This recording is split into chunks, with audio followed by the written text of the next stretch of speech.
Aya başlayaq mı? Hazırsan mı? Hazıram. Dayan görüb qoy sayım çəkimi başlayaq. Danış nəsə çəkim görüm səs gedir ümumiyyətlə. Hə. 1 2 3 4 5 6 7 8 9. Hara gəlmişik? I'm gonna kiç. Nanlar gedin gəzin də. Heyecanlanıram, sonra YouTube'da baxarsınız.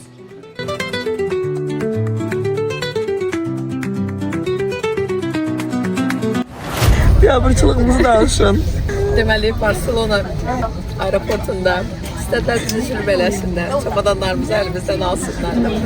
Çünki hamımızda bagaj yekeydi. Pula dəkdirmək istəyirdilər.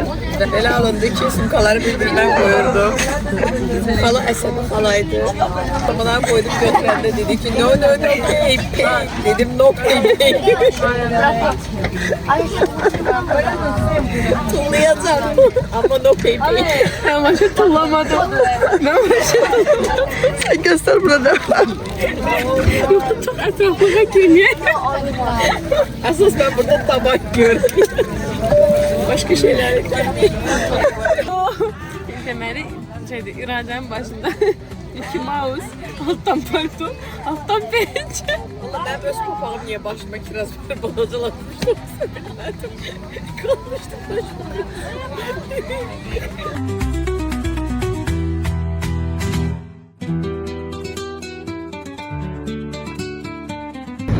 Sevilla'ya nəhayət macera dolu uçuşdan sonra gəlib çatdıq. Düzdür, üzümüzdən, gözümüzdən yorğunluq yağır, özümüz pis gündə. Bagajlar belimizdə, qızlar arxada gəlirlər. Gedirik otelə, hazırlaşaq, özümüzə gələk və çıxırıq şəhəri kəşfə. Gördüyümüz mənzərə, portaqal ağacları. Çox gözəldir.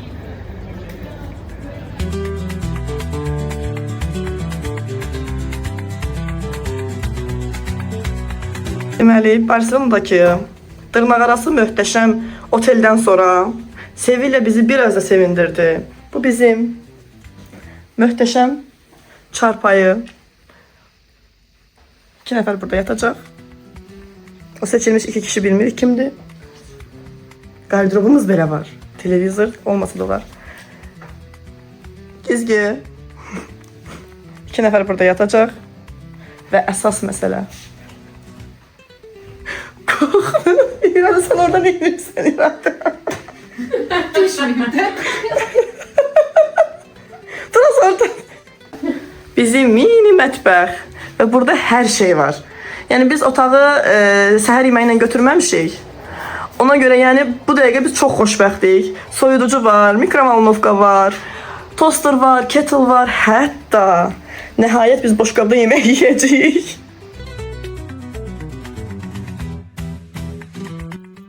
Sevilla İspaniyanın ən isti şəhərlərindən biridir. Şəhərdə günəşli günlərin sayı ildə təxminən 300-dən çoxdur ki, bu da onu Avropanın ən günəşli şəhərlərindən birinə çevirir.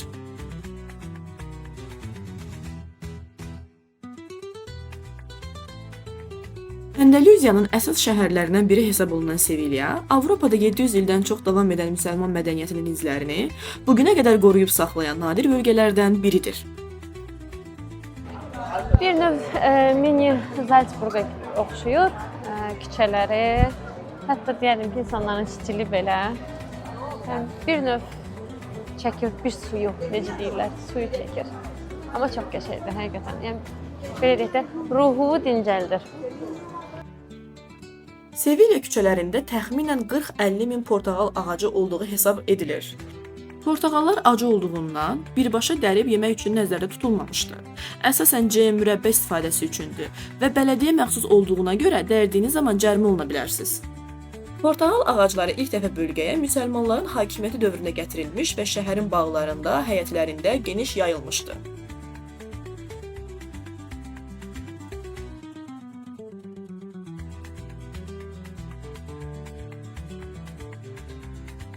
Deməli, kiçik bir, gizli bir meydançaya gəlmişik. Çox turist buranı tanımır.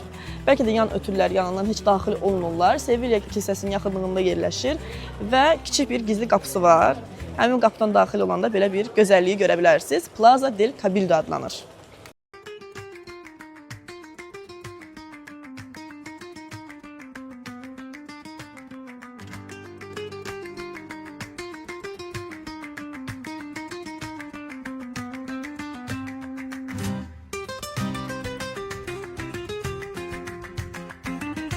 Sevilla katedralı Sevillanın ən məşhur abidələrindən biridir və dünyanın ən böyük gotik kilsələrindən hesab olunur. Katedral UNESCO Dünya İrsi siyahısına daxildir. Əvvəllər burada bu kilsənin yerində məscid var idi. Məlumdur ki, Sevilla vaxtilə ərəblərin müstəmləkəsi olub, daha doğrusu Andaluziya. Ondan sonra 1400-cü ildə xristianlar hakimiyyətə gəldikdən sonra məscidin yerində kilsə tikdilər və kilsə tikildiyi zaman onlar belə bir cümlə işlətmişdilər ki, elə bir şey tikməliyik ki, 1000 illər keçəndən sonra desinlər ki, bu insanlar dəlidirlər. Bu həmin kilsədir ki, burada məşhur səyyah Kristofor Kolumbun məzarı var. Deyilənə görə Kolumb İspaniya kraliçası ilə arası soyur və belə bir söz deyir ki, mən ölsəm, məni qəti şəkildə İspaniya torpağında bastırmayın. Və belə bir deyim var, arzu tutanda elə tutmalısan ki, elə bir deməlisən ki, düzgün qəbul olunsun. Onu torpağa bastırmadılar. Sevilla katedralındakı məzar əslində yeraltı qəbir deyil. Məzarı çiyinlərində daşıyan 4 fiqur əslində İspaniya krallıqlarını Kastiliya, Leon, Navarra və Aragonu simvolizə edir.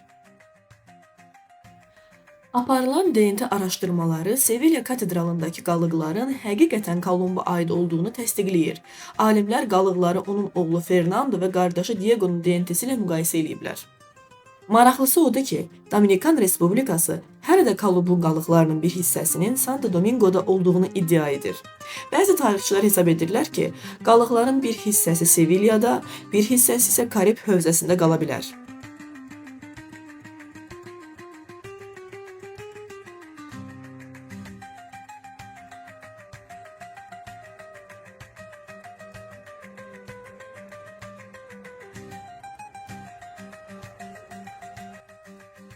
Giralda Sevillanın ən məşhur simvollarından biridir və əvvəlcə minarə kimi tikilib. 1248-ci ildə Sevilla xristianlar tərəfindən fəth edildikdən sonra məscid kilsəyə çevrilib və minarə zəng qülləsi kimi istifadə olunmağa başlayıb. Maraqlı xüsusiyyəti də odur ki, içəridə pilləkən əvəzinə 35 mayeli keçid rampa var.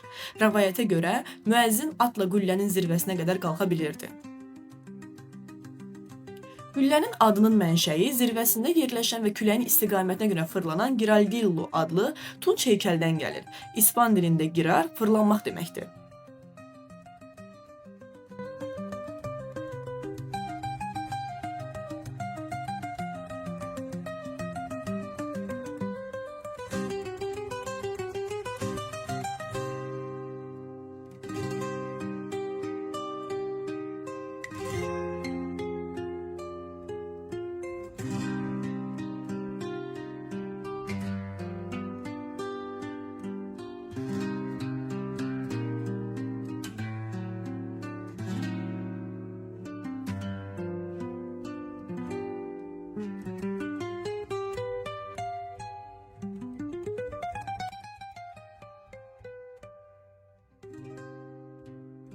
Biz bir dəfə artıq səyahətdə pendir çörək yemişik Florensiyada.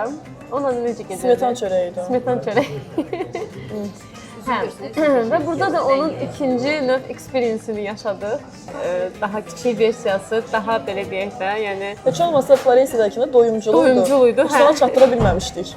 bu birazcık bizi belə deyək də, belə yəni nəsə bir cüzi bir atışdırmalıq kimi. Orada aldığımız vibe-dan sonra nəhayət gəldik başqa bir yerə. Dedik ki, biz orada doymadıq, biz burada yemək istəyirik. Bildiyimiz Sədet Baba üsulu ilə belə deyək də, varona nə deyirlər? Qaynadılmış. Qaynadılmış kartof, üstünə də yəni smetan tipli bir şeydir. Adlı İtalyan, İtalyan sosu. Smetan. Gördükdə Florensiyada smetan.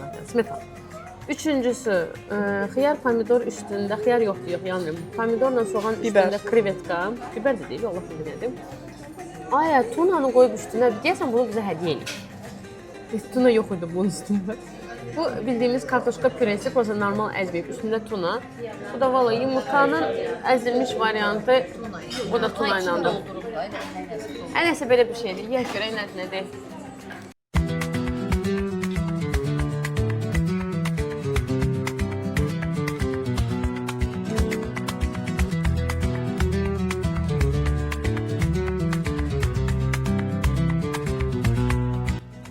Metropol Parasol Sevillanın ən müasir və qeyri-adi tikililərindən biridir. Yerli sakinlər onu daha çox Sevillanın göbələkləri adlandırırlar. Dünyanın ən böyük taxta konstruksiyalarından biri hesab olunur. Üst hissəsində gəzinti yolu və müşahidə meydançası var. Buradan Sevilyanın tarixi mərkəzini və gün batımını izləmək çox məşhurdur. Tikinti zamanı yerin altında qədim Roma və Mavr dövrünə aid qalıqlar aşkar edilib. Buna görə aşağı mərtəbədə arxeoloji muzey yaradılıb. Əvvəlcə çox mübahisəli layihə olsa da, sonradan Sevilyanın ən tanınmış simvollarından birinə çevrildi.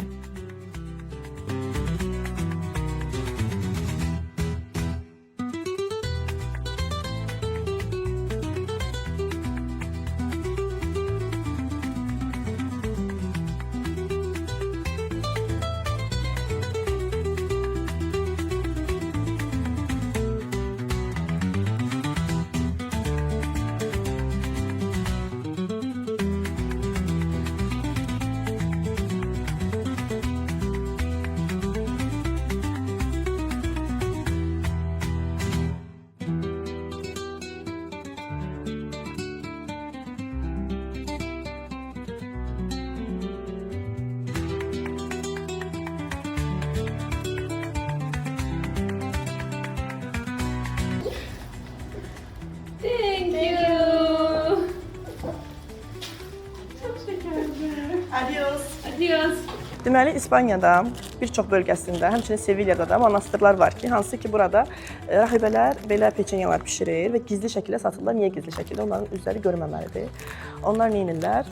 Video çəkmişik, onu yerləşdirəcəm videoda, görəcəksiniz. Qapını döyürsüz, ödənişi eləyirsiniz, sifariş eləyirsiniz. Həmin o qapı belə pəncərə fırlanır və digər tərəfdən sizə sifariş gəlir. İndi adına baxırıq. Həqiqətən çox dadlıdır.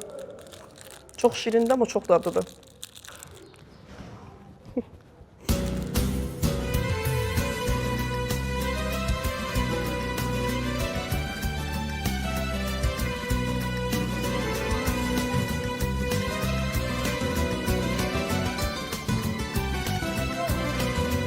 İçəri şəhərin rəngli versiyasına gəlmişik hal-hazırda. Eyni küçələr, eyni belə deyək də abu-hava. Burası biraz onun rəngli variantı, rənglənmiş.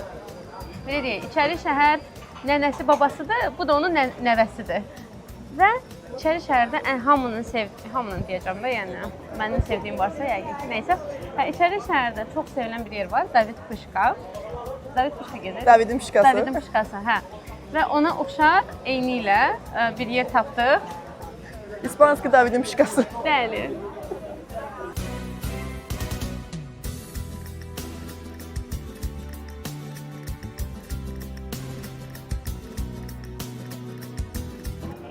Hava çox günəşlidir. Çox qəşəngdir. Parisdəki soyuğu əridir hal-hazırdakı bu hava içimizdə.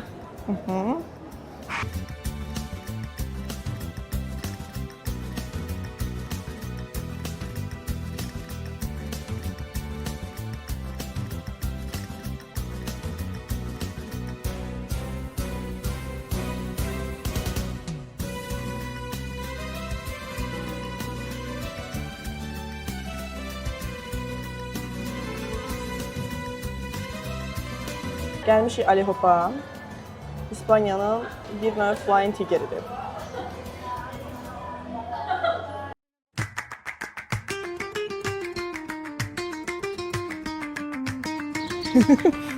Hara gəlmişik? Hara.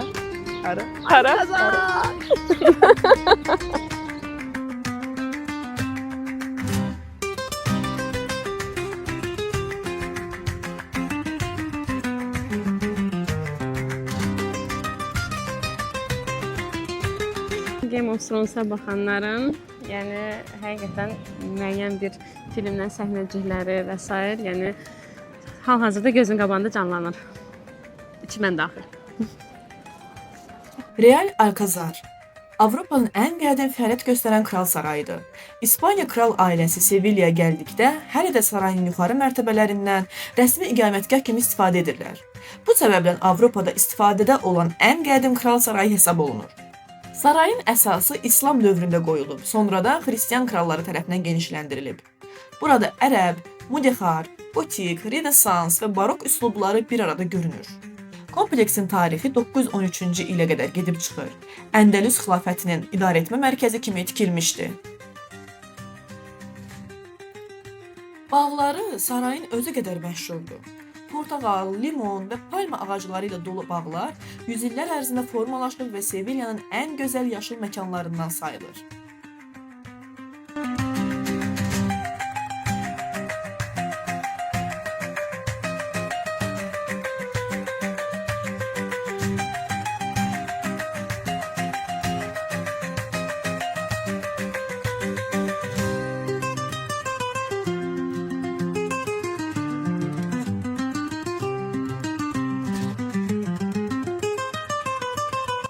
Deməli, bağda olan su kanalları ərəb mühəndisliyinin məhsuludur.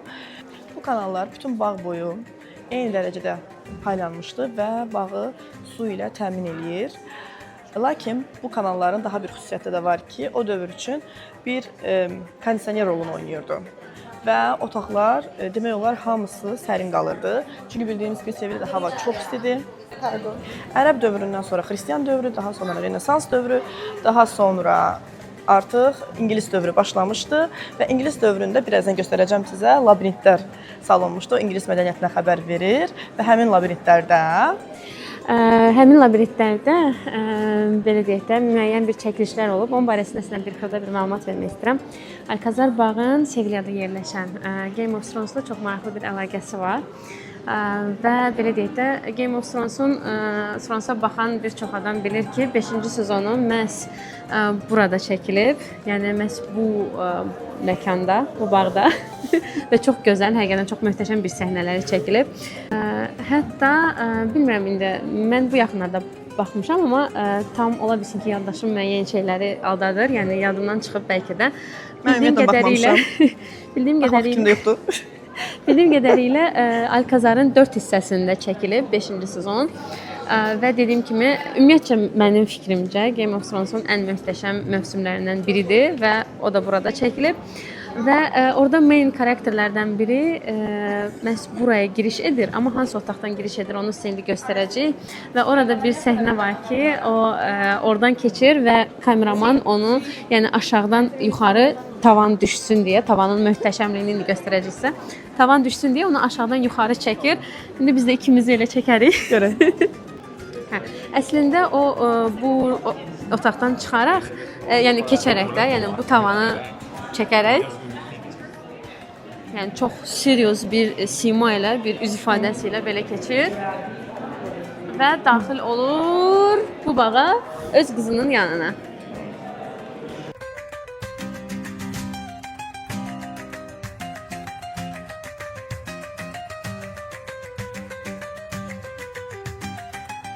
Alcazar bağlarındakı labirintə girmişik. Ümid edirik çıxa biləcəyik. Çox səbr et. Bax, 4 yoldur. Bir ora. Bura da keçə bilərik əslində. Yox, bura. Let's go! Ay, çox qəşəngdir. Səylərin qırılsın. Günel, səncə biz buradan çıxa biləcəyik? Lalenin arkasınca geçse çatın. Buyur buradayım. Bu gece buradayım. Mən də siz mənə etibar eləməməliydiniz. Mən bu qızları bu labirintdən çıxartdım. 5 grup vurandan sonra. Çox maraqlıydı, hədsiz dərəcədə, həqiqətən. Oy!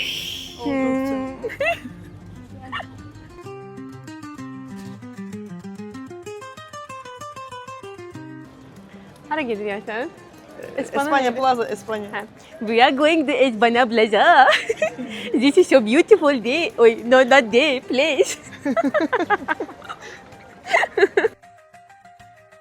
Plaza de Espanya, İspanya meydanı, Sevilyanın ən məşhur görməli yerlərindən biridir.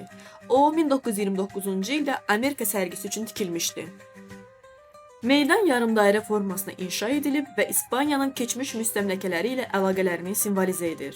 Meydanın divarlarında İspaniyanın müxtəlif əyalətlərinə həsr olunmuş 48 rəngarəng keramik mozaika yerləşir. Meydanın qarşısından kiçik bir kanal keçir və onu keçmək üçün 4 körpü var. Bu körpülər İspaniyanın qədim krallıqlarını təmsil edir. Plaza de Espanya ətrafında tez-tez küçə flamenko çıxışları görmək mümkündür. Xüsusilə axşam saatlarında rəqqaslar və gitaristlər turistlər üçün canlı çıxışlar edirlər. Flamenko Andaluziyada yaranıb və Sevilla onun ən əsas mərkəzlərindən biri hesab olunur. Bu sənət növü rəqs, musiqi və mahnının birləşməsidir. 2010-cu ildə flamenko UNESCO tərəfindən bəşəriyyətin qeyri-maddi mədəni irs siyahısına daxil edilib.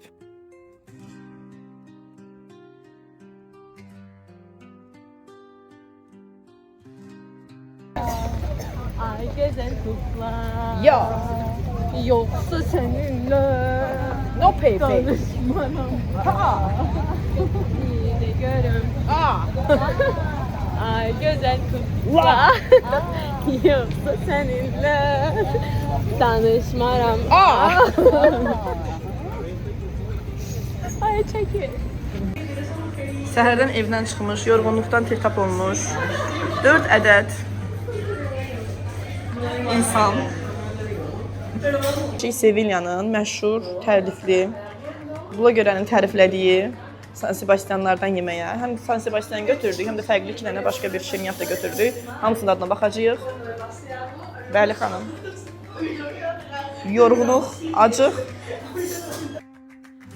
Əslində bu videonu sağollaşmaq üçün çəkmişdim. Lakin gördüyünüz kimi mikrofonun bir cilvəsi, səs gəlmir. Bəli. Elə fərz edin ki, mən burada sizlə sağollaşıram, xoş diləklərimi deyirəm. Əgər videoları bəyənirsinizsə, mənə kiçik bir motivasiya üçün videolara şərh yaza bilərsiniz, abunə ola bilərsiniz və növbəti videolar üçün bildirişləri aça bilərsiniz.